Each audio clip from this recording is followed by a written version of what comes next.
From the Joy News Center.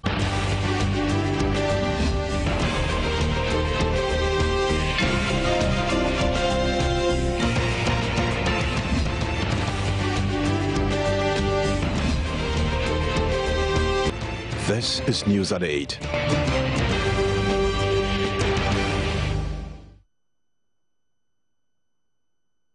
This is a primetime news bulletin here on Joy News on Multi TV. In this edition, NDC General Secretary chastises current MPP leadership, describing internal wrangling in opposition party as a blot on the country's democratic credentials. The MPP's General Secretary, meanwhile, maintains the current disputes will be resolved.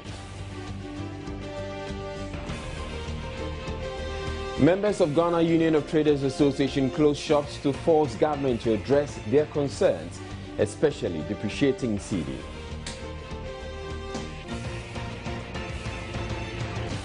Local government ministry denies approving assembly village project involving felling of trees at Aburi Botanical Gardens. And Gender, Children and Social Protection Ministry announces restrictions on adoptions as part of efforts to minimize abuse of the process. There's also business news, news about player agitation in Black Stars camp in sports, showbiz and international news, all coming up. Stay tuned. News at 8 with Israel Lai.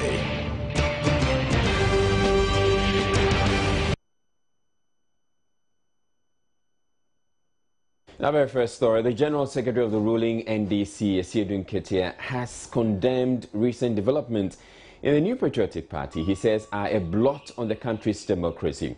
To him, the scuffle at the MPP headquarters between two security details yesterday suggests an attempt by the recently elected executive to do away with the old guard. He urged the new crop of leaders to tap the experience of the old executive rather than dismiss them. Jonathan Asare has the rest of the story. He told journalists at the headquarters of the NDC that developments within the NPP do not speak well of the country, explaining that is his interest in the matter. Why should I be talking about the goings-on within MPP and then at the MPP headquarters? My reason is simple, that Ghana has been acclaimed as an icon of multi-party democracy on the African continent. And because of that, we believe that anything that negatively impacts on that image must be a source of concern for everybody. He condemned what he describes as the house-cleaning exercise being undertaken by the newly elected executive. He said, as chairman of the caucus of general secretaries of political parties and the general secretary of the ruling party, he had locals to call his opposite number in the MPP to order. When it comes to taking a decision to dismiss any or all of them, I think it must be handled with absolute caution. And that they just got up and only to be told that their replacements have come, so they should leave. If that is the case, then it is very, very wrong. He says he wants to win against a strong political party and not a weak one in the 2016 elections, and asked that the MPP put its house in order. Speaking on the upcoming internal elections of the NDC, he says the party is on course.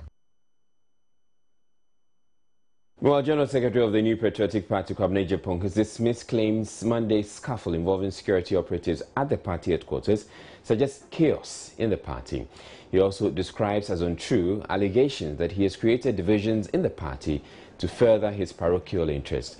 Speaking on Joy FM's Super Morning Show, he said the party is bent on resolving all its internal challenges, most of which he says are orchestrations.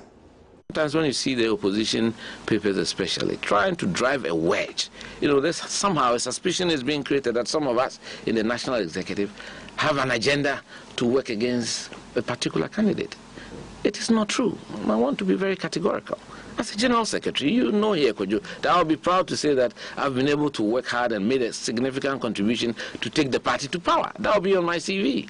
I will not sit here and work so that we lose in 2016, as people are saying, so that we wait for 2020. On what am I going to stand to go for re-election in 2018 if we lose in 2016? The NPP General Secretary also explained the rejection of some regional representatives appointed to the party's National Council. Nobody tried to change anything. The fact of the matter is, if you have a region like Western Region, big region with many constituencies, and you are asked to bring 6 representatives to the National Council, it should be representative of the region. They are hunters, they are Nzemas, they are Wasas, they are Sefis. In fact, there are Kusasis, the migrant population, very high. You know, you cannot bring 3, that's 50% of it, of those, from one particular one, just one constituency, Sefi also. And we said, no, go back and change it, that's all.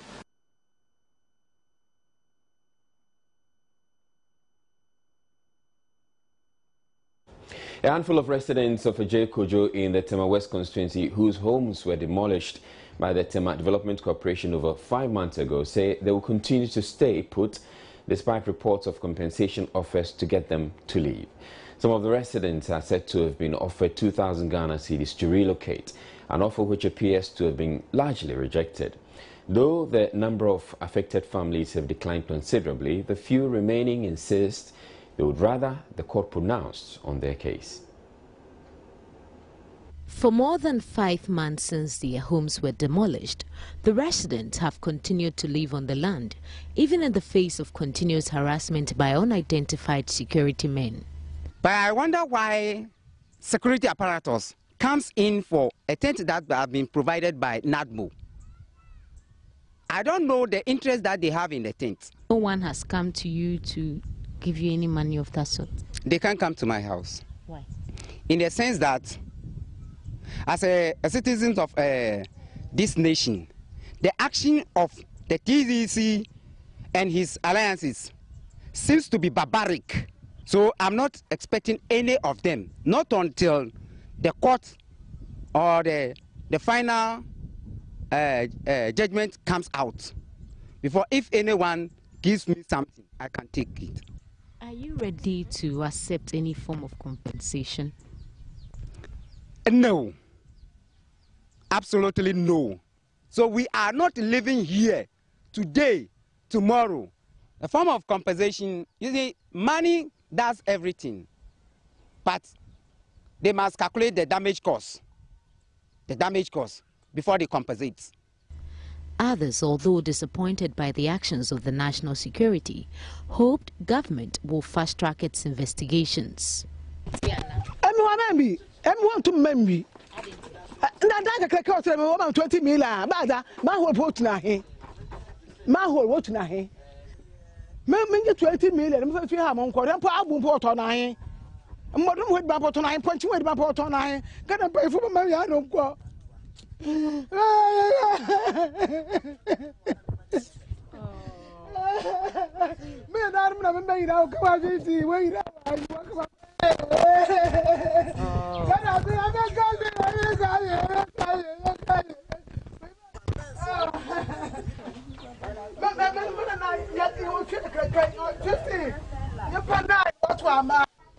This is the plight of several of these residents who for over 5 months continue to live in the rubble of their demolished homes. They're still calling on government to intervene in this matter. Matilda Pamaga for Joy News, Tema.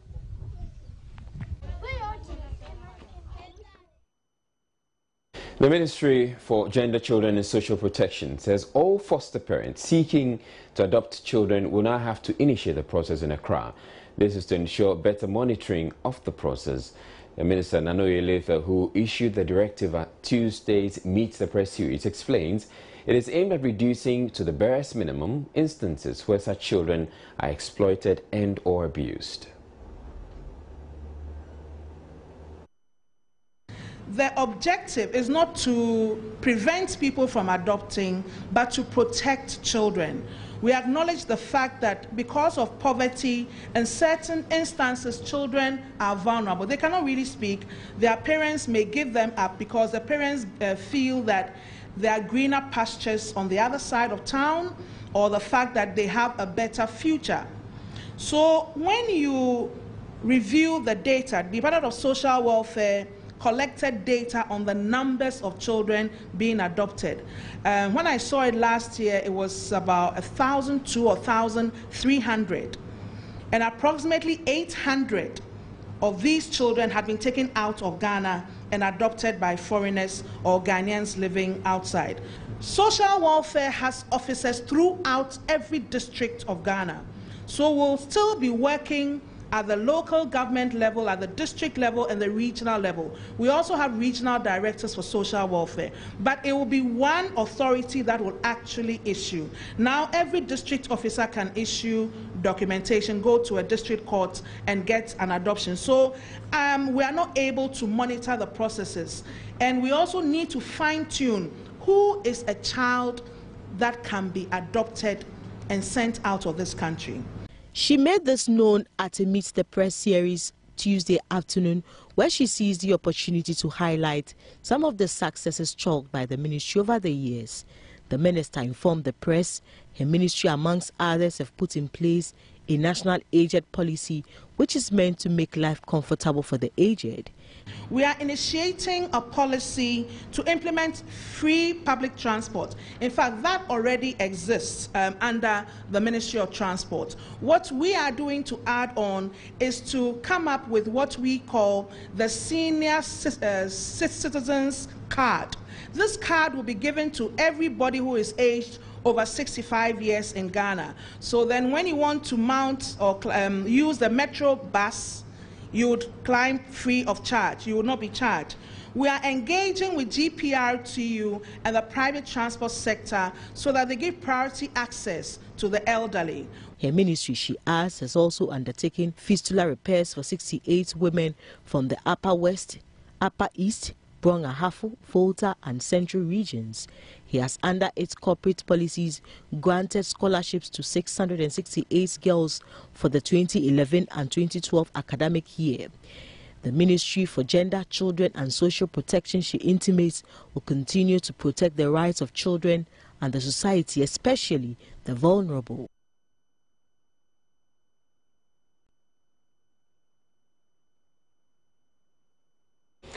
Well, more stories coming up after the break. Stay tuned. Deputy Minister for Local Government and Rural Development has denied the Aburi District Assembly has been granted a 15-acre land permit to construct an assembly village.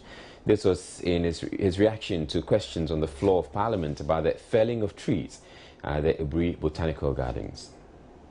MP for Akuapem South, Osei Asare, first asked about the local government ministry's plans for the rehabilitation and upgrade of the Aburi Botanical Gardens.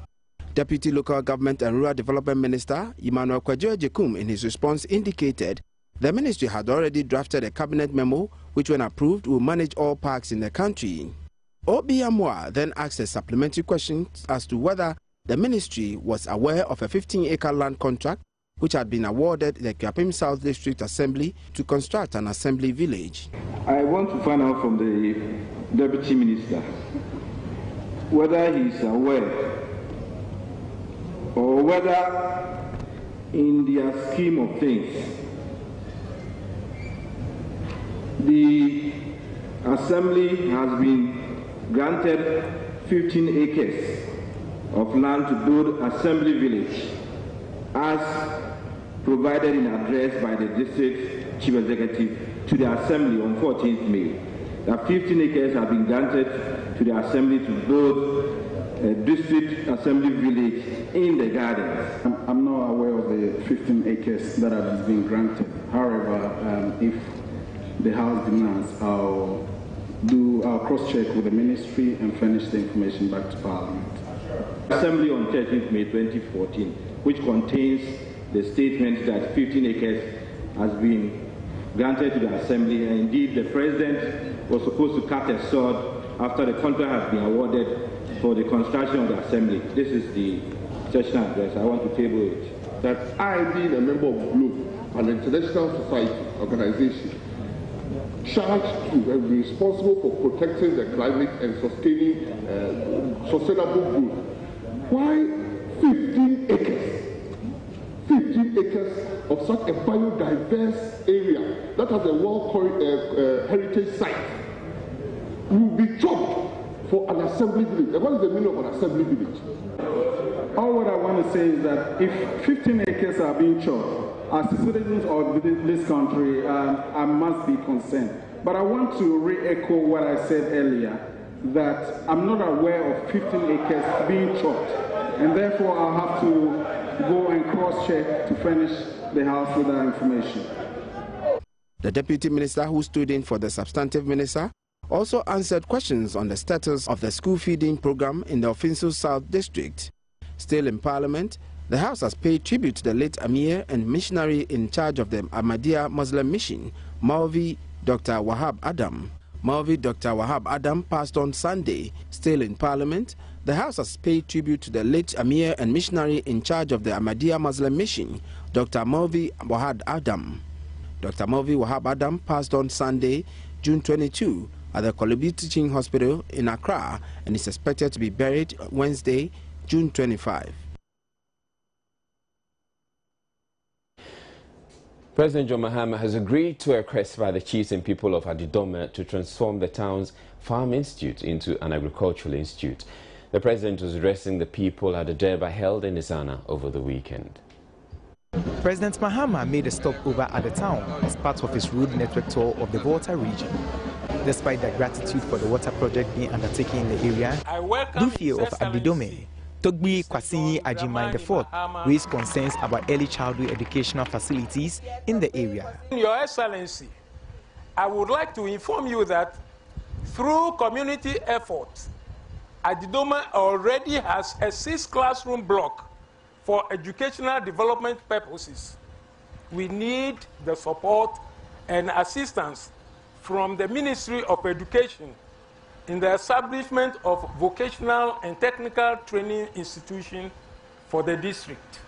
He also appealed for a vocational training institute, as well as a change of the Adidome Farm Institute into an agriculture training institute as promised during the 2012 elections. President Mahama responded in affirmative. I've taken note of the request made by Togbi, and I'll work together with the Member of Parliament and the Minister of Education. We promise to build some new training colleges. And so if the request is to convert the Adidome Farm Institute into a training college that specializes in agriculture, I think that our work is half done and it will be easy for us to be able to do that. So let me assure the people of Adidome and the people of Volta region that you will get your fair share of the development cake. Roads are a particular concern for you.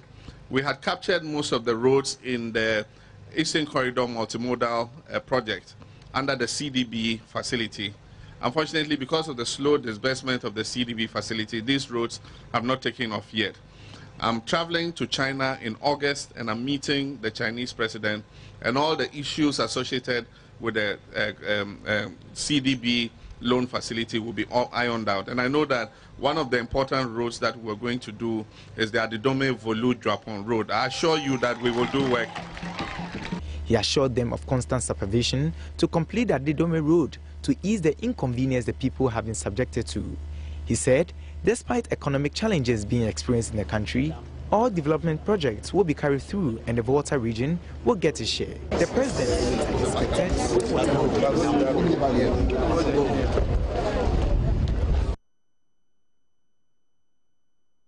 We're taking a break. We'll be back with more. Stay tuned. Hello and welcome to Business with me, Matilda Nyakwa Kweku. Several shops in the Central Business District of Accra were closed Tuesday in compliance with a directive from the Ghana Union of Traders Association, GUTA. Has asked its members to close shop until Friday to protest the tough business climate and government's seeming inability to find solutions to their problems. Abigail Adomaku Entry reports, though a few shops opened for business, shoppers were left stranded as a lot of the things they wanted to buy were not available. Abosokai, the hub of auto pass sale, was unusually quiet as virtually all the shops were shut. The shop owners either did not show up at all, whilst those who did simply sat in front of their closed shops and refused to attend to customers. Everything is departing. So we have to start somewhere. As a president, you have to wake up and let your revenue meet Guta and do some negotiations with them. Let's see how we are going to move the nation forward. We are going to Mahama for him to kill us because when we say something, he doesn't want to obey. This is the beginning. Can we turn ourselves like Boko Haram? We can't do that. But this is a minor thing we are doing that they should look at it and do something about it. Other than that, it will be worse. It was a similar situation at Okanshi in Accra, where most bulk breaking is done for most of the goods sold in the city. Shop owners present, clad in red, voiced out their frustrations. And I lost the money anyway, so I don't give a damn about what I'm going to lose. If the buyers will come and buy, what did I gain? I don't achieve anything. Because the first people used to buy 10 cartons, they can't buy 10 cartons, they buy 2 cartons. So what am I getting? I'm not getting anything. And plus, because of the dollar, the boxes are, I sell biscuit and toffees. And if it's 200, now it's 300. If you sell it 500, you can't achieve anything because the dollar is rising and the money is rising. Everything is like we are climbing the hills. And we don't even know where we belong to. We are part of the country and they have to listen to us. They don't have respect for businessmen and women in this country. And we are the one, once we close the whole shop in Accra, there will be no business. A few shops though were doing brisk business. I didn't hear of the announcement. It was only yesterday when I saw a van, going around saying that people should open their shop. But me, for instance, I've already decided to come and open my shop. Whether the van came around or not, I've decided to come to open my shop because that's my work. My work must go on. I must pay banks and others. So I can't say that I'll not open my shop. Actually, I don't know exactly what they are going out for. I have to be well informed to know what to do before I can close my shop. I just can't get up and then follow people that we have to close for no reason. Closing your shop add more insults to the pain because if you owe the bank, if you had to pay some people, closing your shop for a day will add more insult or more problems, your already compounded problems. For the hawkers, though it meant the freedom to do business devoid of the usual complaints from shop owners that they are stealing their customers, it however did little to ease the frustration of shoppers who could not find the goods they needed. Enka mi ba beto rechargeable light wo esro ha ba mi ba no mo atutu stores na monti ama ye basa sese omo si omo nya MBA mi kofi esusu anya de ametimi aba bi mo hye dwa e kwan nim ni ade wunya bi nto ho debe mi pe wholesale and because me kwa akoton. Guta believes that closing their shops is the surest way to get government's attention to address the numerous difficulties they are facing in doing business in the country. Now, what happens to the revenues they are losing, they do not care. But buyers are indeed stranded and traders are stressed. The onus now lies on government to immediately respond to this situation, or else would have an economy that is crumbling down with no businesses at all. Reporting from the Central Business District of Accra, Abigail Adumakwenchi for Joy News.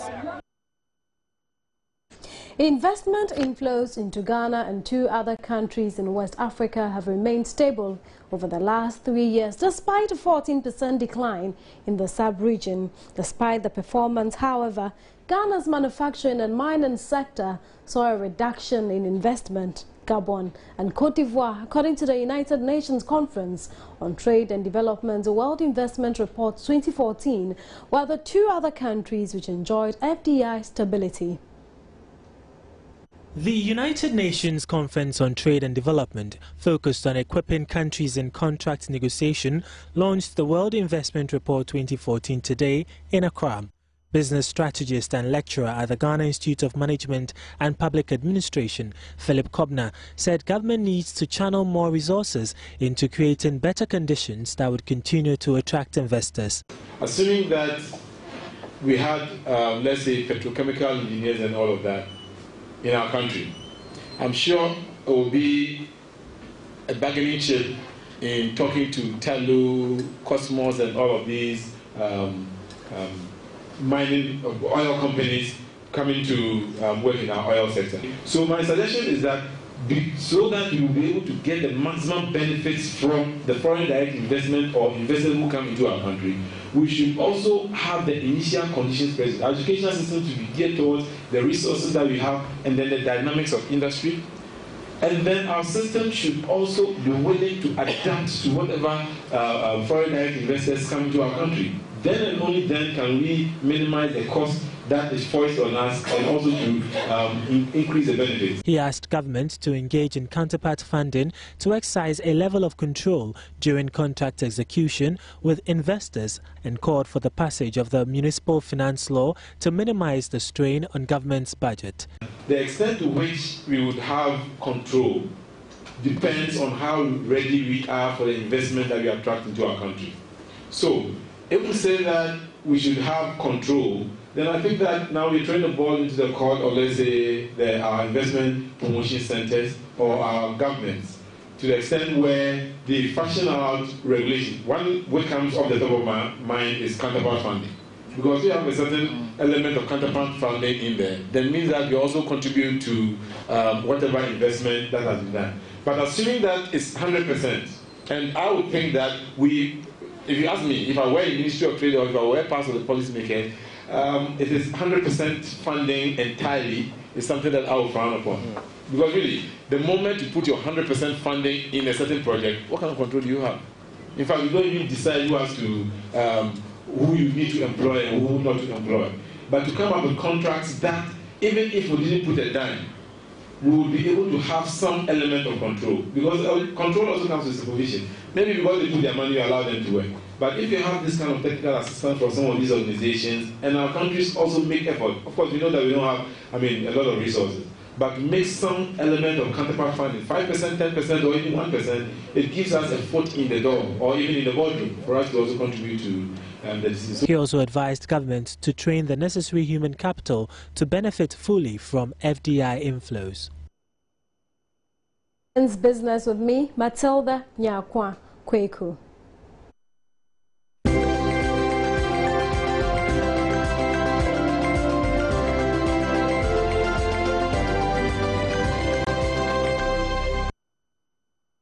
Still the World Cup season and a lot of stories coming out. Latest story coming through from the Black Stars camp though is that they finally moved on into Brasilia, getting ready for that all-important game against Portugal. Before that though, there was a struggle in out there. They wanted their monies and asked where their monies were. John Dramani Mahama has pleaded with the angry Black Stars to honor travel arrangements for their final group game against Portugal. The players reportedly threatened to boycott the trip, protesting the non-payment of allowances and appearance fees. Joy Sports' Tony Bebley confirmed the bus meant to carry the players to Maceió Airport had been delayed for several hours. FA spokesperson Ibrahim Sani Dara has confirmed that the players have not received a penny ever since they arrived and their patience is running out. He would not confirm the planned boycott, but said in a WhatsApp message to Joy Sports that the players are not happy with the broken promises by the officials.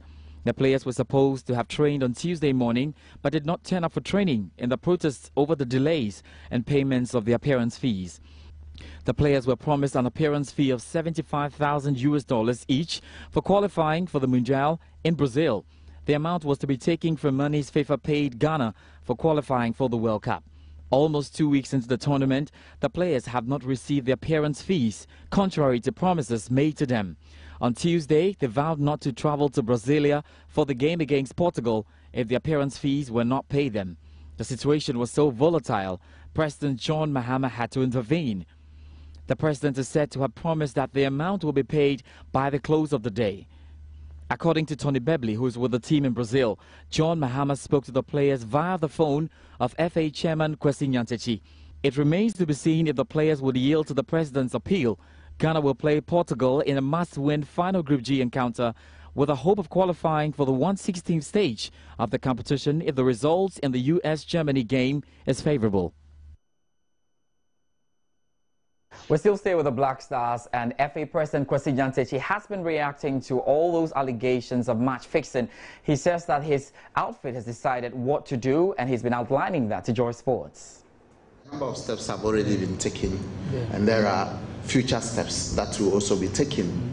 In the first place, we have made a formal complaint to the police in Ghana to launch an investigation into the whole incident.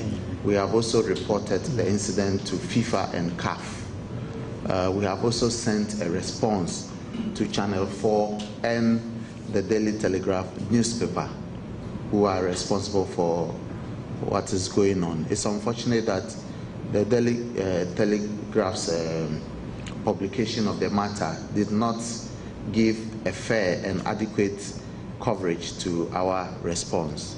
Above that, we are also going to institute legal proceedings against the newspaper for publishing falsehood about my person and the Ghana Football Association. So they should brace themselves and get ready to meet us in court in England. We'll face them there squarely. Our ethics committee will look at it. Both of them are officials of the FA, in the sense that one is a FIFA agent licensed by the Federation, and his license can be revoked by the Federation. So we will also do an investigation following from what the police will unravel. It will help us to also reach a conclusion one way or the other on what administrative steps to take regarding the two. Right, so how is all of this affecting the Black Stars in camp as they prepare for the game against Portugal? Harrison Nafa, who is a right back in the team, says it's not affecting them. The players, we are very focused. We are determined. We know what is happening. We know what is ahead of us. We know the expectations are high. So we just focus on keeping everything in good shape. So we just here and we're looking up to the Portugal game and hope to deliver for Mother Ghana. Hoping to deliver means they have to beat Portugal at least by 3-0 and hope that USA lose against Germany. That way, Ghana can qualify to the next stage of the competition crucially. And let's talk about what happened today. Uruguay qualified to the next stage of the competition amidst biting and scoring a crucial goal against Italy. Luis Suarez was at it again. First though, let's have a look at what happened and how Godin scored the goal to ensure they qualified to the next stage.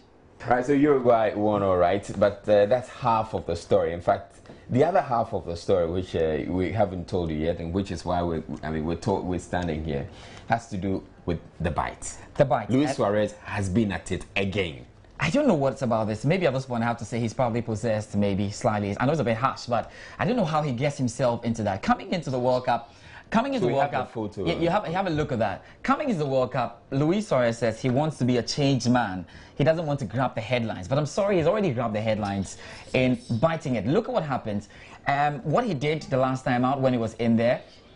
You saw what he did when he was playing in the Premier League. You saw what he did when he was playing against Manchester, United. You saw what he's done today. He's just loved to bite. He has a knack for it, and naturally he has the teeth to bite as well. Okay, I missed all that was happening because I couldn't, watch the World Cup. Right before that corner kick that came in, right before the corner kick. That's exactly what happened. That shows you that there was actually a bite. Now I think it was going on between himself and Chiellini for a while. And he felt that the best way to go at this man was to just bite him. He put his hand on his shoulder and bit him. Chiellini tried to lift up the shoulder and ran to the referee and said, I have been bitten by this young man again. But the referee was, no, just hold it. I didn't see it. Nothing was done in this one again. There must be a review, and maybe the review panel will decide that, okay, because he did this, it's probably going to be sanctioned and maybe 3 or 4 games. But until something gets covered, he needs to be banned for life. He went ahead and bit the guy. Now, that was just a few minutes before the corner kick. It destabilized the Italian defense. The ball came in, Godin smashed the ball into the net.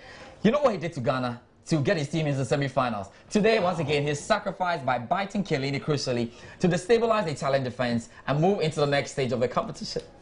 No, I think beyond, he being banned for life, I think some, punitive action should be taken against Uruguay. Well, I'm not sure. I don't think banning for life is going to be the thing. Maybe it will go on and on, but he has to be given a ban, certainly. And that's a statement by Chiellini out there. He says that the game was decided by the referee. Suarez is smart because FIFA allow it, because they want Two, they are champions, or they want the champions to play. The referee saw everything. It was surprising. The referee said he didn't see anything. And if he didn't see anything, he was showing you the marks, Kielini.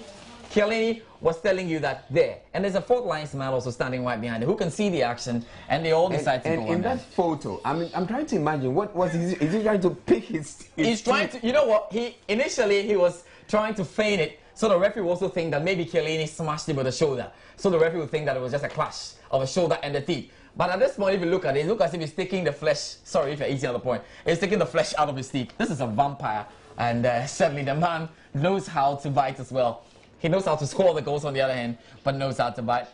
Well, very funny. This ain't funny, and I'm hoping that FIFA will take some really stringent action against. So then Uruguay and Costa Rica qualify out of the group, but we can also talk about Nigeria, who have a crucial game against Argentina tomorrow, and they have been preparing for that one. They're saying that the sky is the limit after they won crucially in the second game. So we'll find out what Nigeria can do there. But games are ongoing right now. Ivory Coast up against Colombia. Ivory Coast up against Greece. They haven't scored yet. Colombia has scored Japan by 1 goal today. I'm told Ivory Coast have a goal now.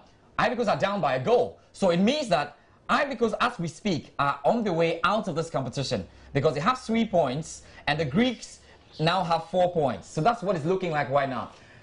Japan have equalized that goal and they are 1-1 with Colombia. That means that Colombia, they have already qualified, never mind that, but Japan are giving themselves a chance with 2 points.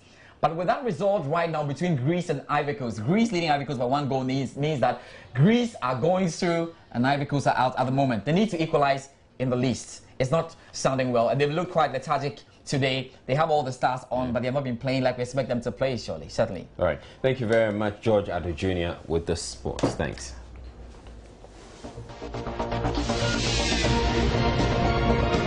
For an industry that is still struggling to stabilize itself, the Ghanaian music scene appears to have one too many kings and queens. Interestingly, the battle for the grand titles continue in spite of the minimal gains being made by the industry. And with so many kings and queens, how long will it take to see egos clash? There is no denying the fact that Ghanaian musicians are working hard to put the industry on a higher plane. But whilst working at that goal, some of the musicians appear to take delight in making themselves seem very important. It is commonplace lately to hear one musician or the other call him or herself the king or queen of a music genre. But does it take just a hit song or two to become a king or queen? The dancehall genre is one which might soon be filled with royalty as artiste after artiste crown themselves dancehall king or queen. Samini is considered by some a king of African dancehall, and Shatta Wale says he is king of dancehall. As if not to be left out of the clamor for titles, the three main female acts in the genre are also claiming relatively new acts. Eno and AK songstress also claim to be divas. Miss V is also the latest to join the fray, saying title of dancehall queen was bestowed on her by her fans. So, have their claims furthered the cause of the genre? And is the title what we need to keep the music industry alive? Time will tell. Well, how does it feel for a real reigning queen to go back in time to an era when there was controversy over a throne? Well, British monarch Queen Elizabeth II and her husband, the Duke of Edinburgh, have, as part of their 3-day visit to Northern Ireland, visited the film set of the popular TV series Game of Thrones.